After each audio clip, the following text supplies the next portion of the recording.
Ma'am हम ये जानना चाहेंगे कि जो हेयर ट्रांसप्लांटेशन का प्रोसेस होता है वो कितना सेफ होता है। मैम हेयर फॉल के क्या क्या कारण हो सकते हैं? जो सर्जरी है मैम वो बहुत एक्सपेंसिव होती है ऐसा माना जाता है। नमस्कार, मैं हूं doctor Arvinder Singh, director and CEO earth group.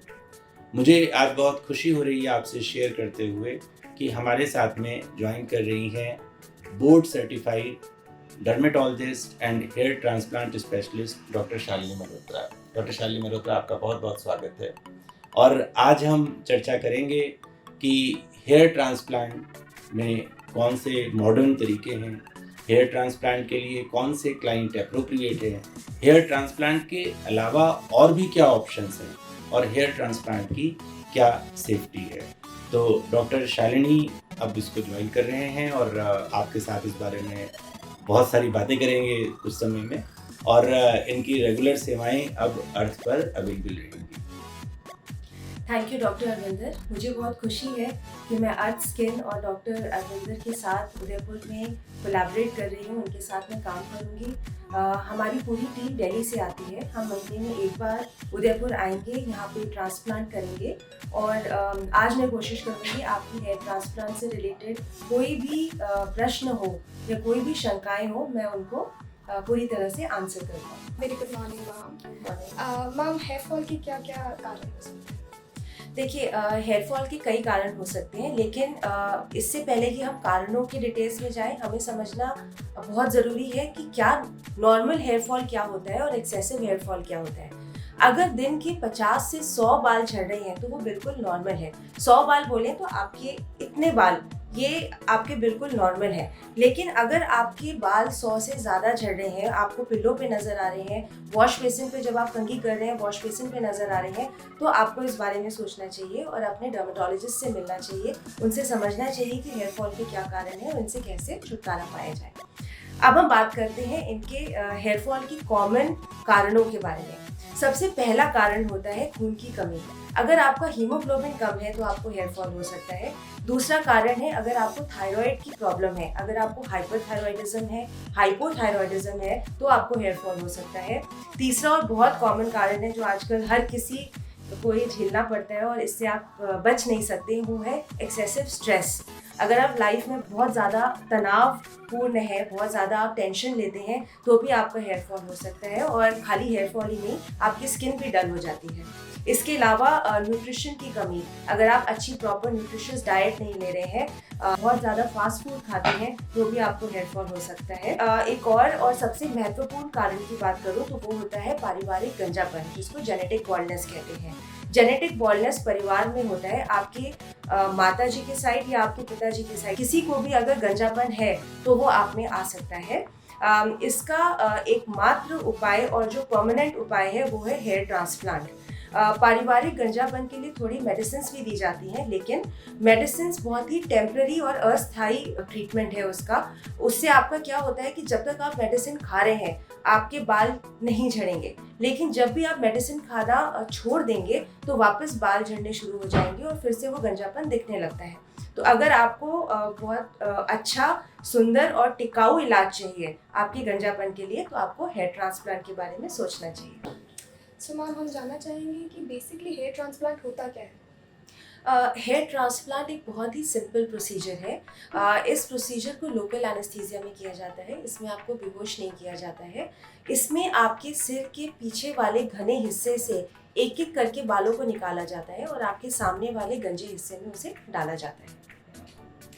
Ma'am जैसे आपने भी बताया कि हम सर के पीछे के हिस्से से बाल लेते हैं, बट मैम उन लोगों के लिए क्या जिनके पीछे भी बाल नहीं है, तो क्या उन लोगों के लिए हेयर ट्रांसप्लांट कराना एक ऑप्शन नहीं है? देखिए, अगर सिर के पीछे के बाल कम है या वहाँ का एरिया हेल्दी नहीं है तो हम दाढ़ी से भी बाल ले सकते हैं और कईयों की चेस्ट से भी बाल लिए जा सकते हैं। ये जो हेयर ट्रांसप्लांटेशन का प्रोसेस है या जो सर्जरी है मैम वो बहुत एक्सपेंसिव होती है ऐसा माना जाता है।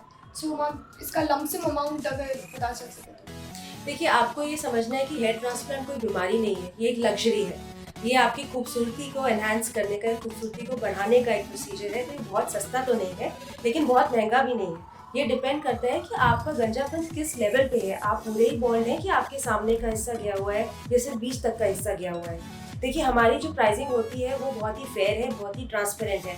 इनफैक्ट आप ओटी में जब जाएंगे तो जितने बाल हम निकालते हैं वो आप गिन सकते हैं कि हमने कितने निकाला है।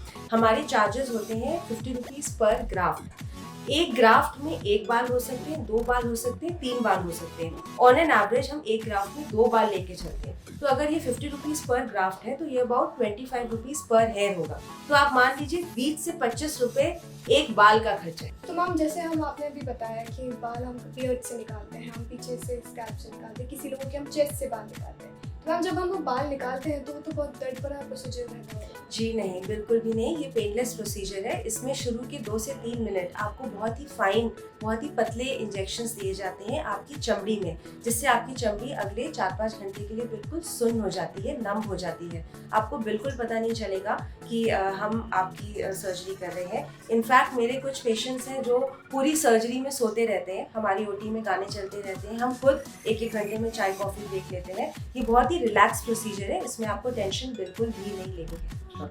मैम आजकल देखा जाता है कि जितने भी ये बिलबोर्ड्स लगे हैं, टीवी एडवर्टाइजमेंट्स है, उसमें सब में एक मेल फिगर को दिखाया जाता है to get an hair transplant. Ma'am क्या ये हेयर ट्रांसप्लांटेशन सिर्फ मेल्स के लिए है या फिर ये फीमेल्स के लिए भी है?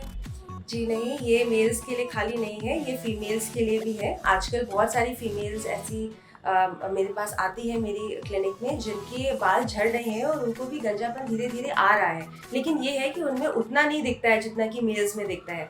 प्लस फीमेल्स को ये लगता है कि पता नहीं ट्रांसप्लांट उनके लिए ऑप्शन है कि भी नहीं। जैसे आप मुझसे क्वेश्चन पूछ रहे हैं, उन्हें लगता है हमें पूरा गंजा तो नहीं होना पड़ेगा ट्रांसप्लांट कराने के लिए। देखिए, ट्रांसप्लांट फीमेल्स के लिए बहुत ही सुंदर और टिकाऊ ऑप्शन है। आपके जो भी बाल गिरे हैं वो आपको वापस मिल जाएंगे, और जो टेक्निक हम करते हैं उसमें हम आपको बिल्कुल शेव नहीं करेंगे। We do unshaven hair transplant specially for females. मेरी प्रॉपर ट्रेनिंग है कि फीमेल्स में हेयर ट्रांसप्लांट कैसे किया जाता है।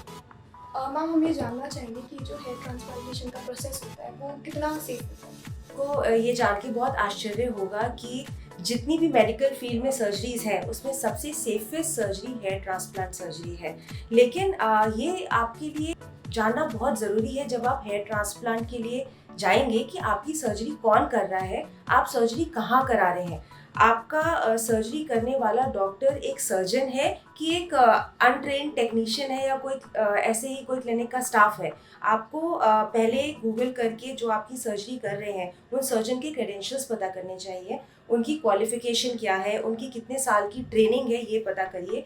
ये पता करिए कि सर्जरी कहाँ हो रही है, किसी स्पा सैलून में हो रही है कि एक प्रॉपर क्लिनिक में हो रही है। हमारी क्लिनिक क्वालिटी एक्रेडिटेड क्लिनिक है, हमारी ओटी प्रॉपरली स्टरलाइज्ड है। मैं खुद देखती हूँ कि हर एक चीज़, हमारी क्लिनिक की हर एक इंस्ट्रूमेंट, सब कुछ प्रॉपरली क्लीन और स्टरलाइज्ड हो। तो अगर आप सही हाथों में होंगे तो ये बिल्कुल ही सेफ सर्जरी है। आप देखिए आप कहाँ जा रहे हैं, आपकी सर्जरी कौन कर रहा है, और फिर आप इस सर्जरी को पूरा एंजॉय करिए, बिल्कुल सेफ है। How long does this procedure takes to complete and when can we start seeing the results? So this procedure takes about 5 to 6 hours with regular breaks in between. We take 1 hour of lunch break also in between. Results will be visible by the 7th to 9th month only. But 4th से 5th month तक आपको लोग कहने लगेंगे कि कुछ अच्छा लग रहा है, कुछ डिफरेंस आ गया है। लेकिन अगर आपको पूरा घनापन, पूरी लुक और पूरी लेंथ चाहिए तो आपको 9 महीने वेट करना पड़ेगा। ये आपके बेबी की तरह है, अभी सीड इम्प्लांट हुआ, 9 महीने लगेंगे उसमें पौधा उगने के।